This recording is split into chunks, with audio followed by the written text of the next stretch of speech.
আমপাড়াকে কেন্দ্র করে যুবককে পিটিয়ে খুনের অভিযোগ নয়াডির শিবদাসপুরে। স্থানীয় সূত্রে খবর, বৃহস্পতিবার বিকেলে শিবদাসপুর পঞ্চায়েতের এক যুবক আমবাগান থেকে আম নেয়।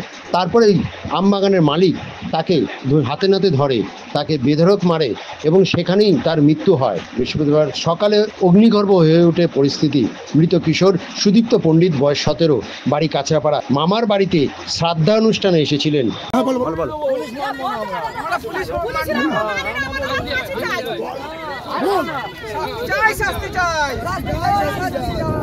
বাড়ি আসেন, চলেন, চলবেন।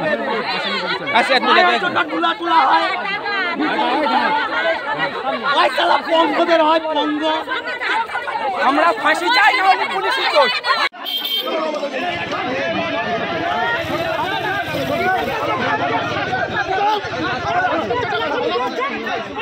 ভাই ভাই না, ভাই ভাই কিসের জন্য? ভাই ভাই আমাদের না চাই, এরকম মারা ভাই না চাই। না না কোথায় জানি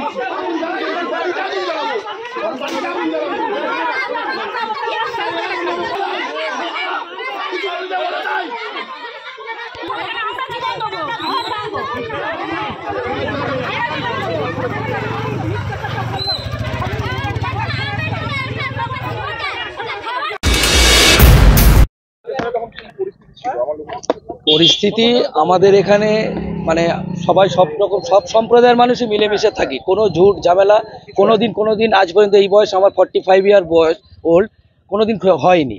কিন্তু একটা সে বাচ্চা ছেলে হয়তো আম পেড়েছে কি আম খেয়েছে, বাগান মালিক হয়তো দেখতে পেয়েছে, দেখে তাকে বকাঝকা দিয়েছে, হয়তো বশত কিছু হয়েছে, হওয়াতে পরবর্তীতে সন্ধ্যাবেলায় শোনা যাচ্ছে ছেলেটি মারা গেছে। এই কারণে বিদ্বেষী হয়ে গ্রামের বাসিন্দা ওরা এসে ওদের আমের কুড়ে ফুড়ে জ্বালিয়ে দিয়েছে। এখন সাধারণত প্রশাসন আছে, এখানে পুলিশ আছে, যথেষ্ট ব্রিগেড বসানো হয়েছে। এখন আপাতত শান্তি। এই হলো মেন ঘটনা। আমার নাম শেখ সাহারাব আলী, এই পাড়ারই বাসিন্দা।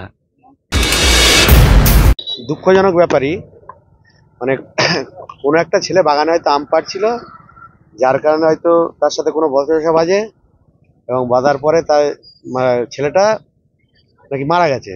এখন সবার কাছে একটাই বলতো যে নাকি বাগান মালিক মেরেছে, তার জন্যই বাগান মালিকের এসে যে আমের কুড়ে ছিল এটাই ধরিয়ে দিচ্ছে। এটাই ঘটনা। বাগান মালিক হ্যাঁ, নাম কি জানেন? ফুরাদ মন্ডল। ফুরাদ মালিক কি ওই কি মালিক বাগানের? হ্যাঁ হ্যাঁ হ্যাঁ, লিজ নিয়েছে। ওই বাগানের মালিক বলে নিজস্ব গাছ না, সব লোকের থেকে নেওয়া, এটাই হচ্ছে ব্যাপার। উনি ছিলেন কালকে পিটিয়ে দিয়েছেন সবার কাছে, আমি তো চোখে দেখিনি, সবাই যেটা বলছে ওটাই শোনা কথা। এই জন্যই জন্য মারধর করে। হ্যাঁ, আম চুরি করে যে মার্কেটে যেটা রটছে সেটাই বলছি, কারণ আমি তো নিজে চোখে দেখতে যাইনি। নাহলে আম চুরি যদি না করে তাহলে আমের কুড়েটা কেন এসে ধরাবে? এটাই। হ্যাঁ, কালকেই রাতারাতি অ্যারেস্ট হয়েছে, কালকেই রাতে অ্যারেস্ট হয়েছে। হ্যাঁ, সেটা বলতে পারবো না, কে ছিল না ছিল কেটা বলবো না, যেটা শুনেছি এটাই বলছি। আমার নাম শেখ নুরুল হাসান, এখানকার বাসিন্দা।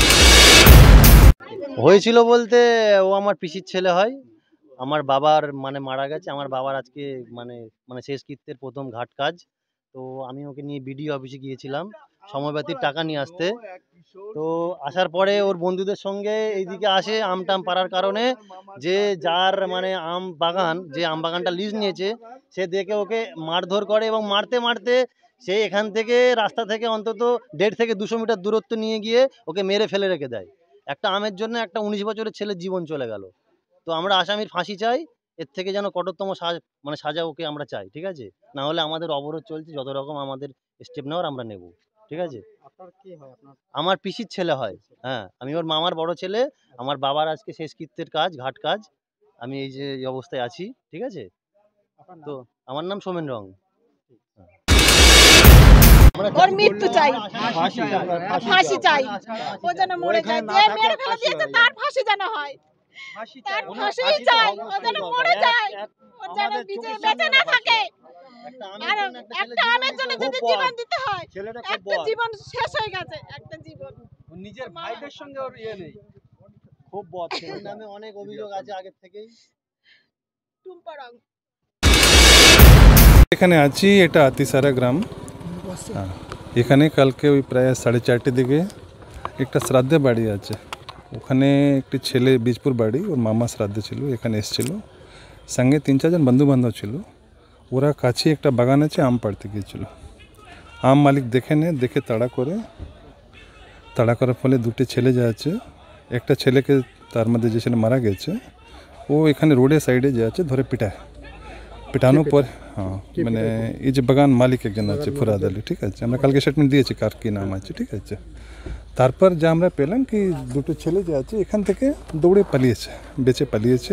পালিয়ে কিন্তু সামনে একটা আরও বাগান আছে, ওই বাগানের কাছে গিয়ে পড়ে গেছে। এখানে কাছাকাছি গ্রামে আদিবাসী পাড়া আছে, দুজন দম্পতি আছেন, একজন হাজব্যান্ড ওয়াইফ, ওনারা আসছিলেন রাস্তা হয়ে, তো ওনারা দেখেছেন ছেলেকে, দুজনকে। ছেলেটি ওনাকে বলেছে কি দেখেন আমাদেরকে মানে আমের জানে যে এত মেরেছে। তারপর ওনারা বললেন ঠিক আছে আমরা ওই লোককে যে আছে সাইডে করে দিচ্ছি, ঠিক আছে। তো ওই ছেলেটা ওখানে সাইডে চলে গেছে, ওরা ও লোককে যে আছে উল্টো দিশা দিয়ে দিয়েছেন, এবার ওখান থেকে চলে এসছে, ঠিক আছে। কিন্তু এই ঘটনা হওয়ার পরে এই যে দুটো বাকি ছেলেরা ছিল হয়তো কোনো কারণে গ্রামে বলে নেই, আদিবাসী লোকও যে আছে পরে মানে এর মধ্যে টাইম লেগে গেছে। তারপর যখন জানাজানি হয়েছে লোক গিয়েছে ওখানে, ছেলেকে অজ্ঞান পেয়েছে, মানে ইনফ্যাক্ট যাদের মারা গিয়েছে, আমাদের কাছে যখন খবর এসছে আমরাও পুলিশ এসছে এখানে, ঠিক আছে। ছেলেটা মারাই গিয়েছে, অ্যাকচুয়ালি মারা গিয়েছে কিন্তু যেহেতু ডেথ ডিক্লেয়ার হসপিটালে হয় তো এখান থেকে অজ্ঞান ছিল, তো হসপিটালে বলেছে কি মারাই গিয়েছে, ঠিক আছে। হ্যাঁ দেখেন যে ঘটনা আমরা পেয়েছি মানে চোর ঘুষি তো এখানে মারপিট হয়েছে, তারপর যে আছে আমাদের একটা ধোঁয়াশা ছিল কি ওখানে বাগানে যেখানে পড়েছিল ওখানে আবার কিছু হয়েছে কিনা, ঠিক আছে, ওটা আমরা তদন্ত করছিলাম। তো আজকে পোস্টমর্টম মধ্যে যে আছে আমাদের টিম আছে, ডক্টর সঙ্গে কথা বলে দেখি আমরা কত ভিতরে আঘাত আছে কত বাইরে আছে। একজন ছিল, একজন অ্যারেস্ট হয়েছে, কালকে অ্যারেস্ট হয়েছে। কোনটা কি আমকে কেন্দ্র করে?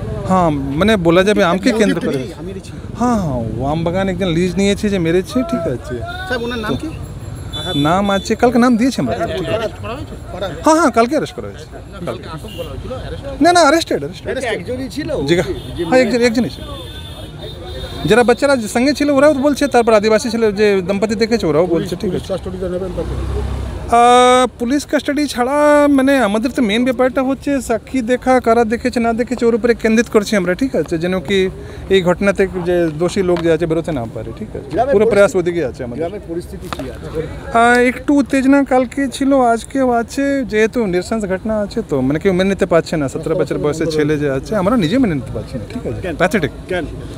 কিন্তু ঘটনার মূল মধ্যে যা বুঝতে পারলাম কি হয়তো টাইমলি ইন্টারভিউ করলে শায়দ বেঁচে যেত, বাট উই ডোন্ট নো, এটাই কিসমত বলে, ঠিক আছে। মৃতদেহ যখন আসবে আলাদা কোনো প্রিকশন নিচ্ছেন পুলিশের তরফ থেকে? মৃতদেহ যখন আসবে আলাদা পুলিশের তরফ থেকে কোনো প্রিকশন নিচ্ছেন? না আমরা তো আজকে সকাল থেকে যে আছে চলছে, প্রিপারেশন আছে, রাস্তা আছে, থানাতে পুলিশ আছে, এখানে আছে, নিজে আমি এসে চেষ্টা করছি জানতে কি মানে কারা কারা সাক্ষী আছে, কারা দেখেছে, যেন ঘটনা কোনো ফাঁক না থাকে, ঠিক আছে। তো we are preparing it very well so that কি অ্যাকচুয়াল ঘটনার যা দোষী আছে ও বেরোতে না পারে ঘটনা। সেন্টিমেন্টস হাই আছে, সেন্টিমেন্ট মধ্যে অনেক ভুলভাল হয়, বাট আমরা চেষ্টা করছি কি এটা কাম ডাউন হয়ে কন্ট্রোল করা যায়।